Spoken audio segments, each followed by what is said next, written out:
राधड़ में पीरसन रज़िया ज़ाल सोनो खान जावरी इख्तियारा ज़ाल रमज़ान जावरी मीर हसन काशिफ सईद जावरी औरतुनि ऐं मासूम ॿारनि सां गॾिजी रेलवे फाटक बंदि करे टायरनि खे बाहियूं ॾेई एहतिजाज कंदे क़त्ल थी वियल सपना जे पीरसन अमड़ रज़िया ज़ाल सोनो जावरी चयो आहे त कुझु ॾींहं अॻु माशिक़ सोलंकी मुंहिंजी नौजवान धीअ सपना खे घरां अगवा करे खणी वियो।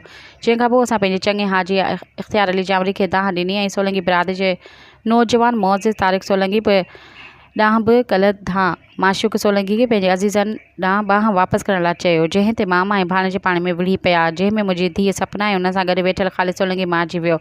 माशिक़ सोलंकी ज़ख़्मी थी वियो, जंहिंखां पोइ पुलिस बेगुनाह हाजी इख्तियार अली जावरी खे घरां गहले करे भञ ठाह करे घर में पियल रोक रक़म सोना ज़ेवर ऐं ढोर काहे विया आहिनि।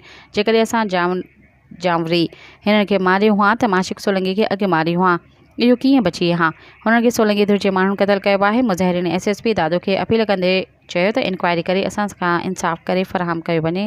सब्सक्राइब कयो अवामी न्यूज़ HD खे ऐं ताज़ा तरीन ख़बरुनि लाइ ॾिसंदा रहो अवामी न्यूज़ HD।